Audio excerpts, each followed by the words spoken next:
Esse é o Rio Jordão, central na história do Antigo e do Novo Testamento. Segundo o testemunho das Escrituras, foi por esse rio que o povo de Israel atravessou a pés enxutos para tomar posse da terra da promessa.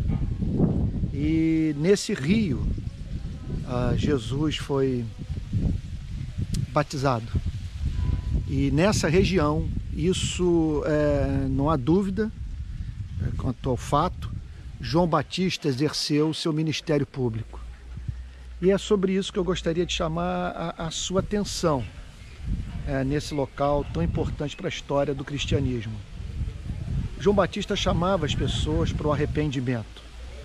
E como símbolo dessa expressão real de arrependimento, as pessoas eram trazidas para esse rio a fim de serem lavadas. Porque o Antigo e o Novo Testamento partem da pressuposição de que os seres humanos precisam ser lavados, precisam tomar banho, carecem de purificação. Por quê? Porque a história da humanidade está repleta de crueldade. Por onde nós passamos há derramamento de sangue, opressão, desigualdade, miséria, a começar pelo que nós fazemos uns com os outros dentro dos nossos próprios lares. Então, por isso esse chamado. Nós não amamos a Deus, não amamos ao próximo como deveríamos fazê-lo.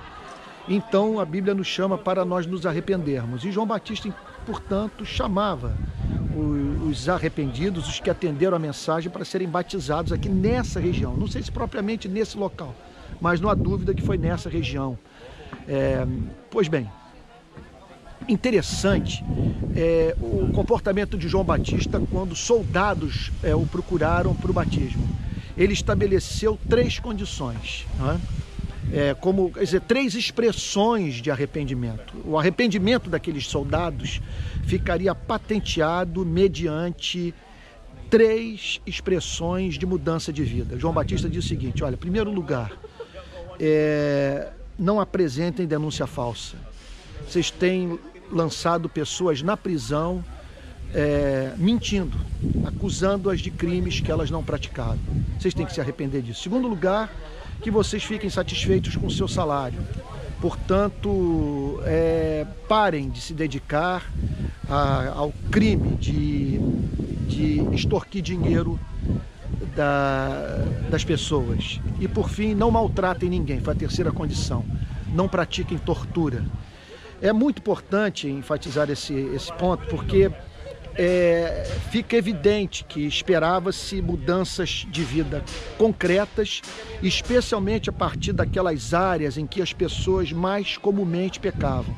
Quer dizer, o arrependimento tinha que ficar patenteado, tornado evidente naquelas áreas em que as pessoas revelavam maior oposição à vontade de Deus. Então isso precisa ser enfatizado, porque pessoas podem vir para um lugar como esse, procurar as nossas igrejas para o batismo, sem experimentarem o arrependimento.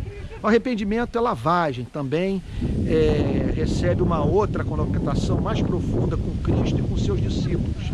É mais do que arrependimento, é mais do que purificação. É o ingresso numa nova sociedade, numa nova família, num reino de justiça, num reino no qual os seus cidadãos têm como verdadeira obsessão viver para expressar a beleza de Deus através das suas vidas. Romanos 13 tem que ser colocado ao lado dessa passagem. A gente costuma falar muito sobre o Estado portando a espada da justiça para deter homens maus.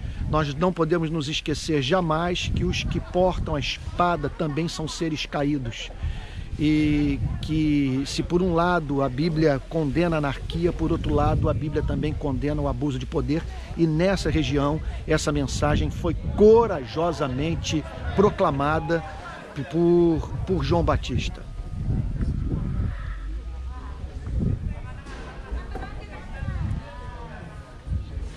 Do outro lado, a Jordânia, Então o Rio Jordão separa Israel da Jordânia, aquela bandeira lá da Jordânia, e portanto aquelas igrejas, pelo menos uma igreja, outras mais adiante, são igrejas cristãs. Vale a pena também enfatizar um outro ponto. Pessoas podem procurar esse local, podem procurar nossas igrejas, já disse isso. Permita-me repetir e acrescentar um ponto. Sem terem passado por uma experiência real de transformação de vida. Então, que nós não sejamos ingênuos. Pessoas podem levantar as mãos nas nossas igrejas, cantar alto, usar o nome de Deus, decorar versículos bíblicos, terem dons espirituais, sem terem nascido de novo.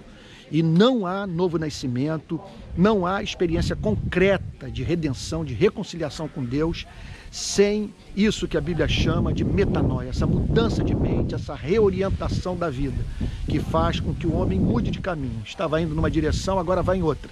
Vivia em função de si mesmo, dos seus projetos egoístas, e agora vive para a glória de Deus e para a promoção da vida humana.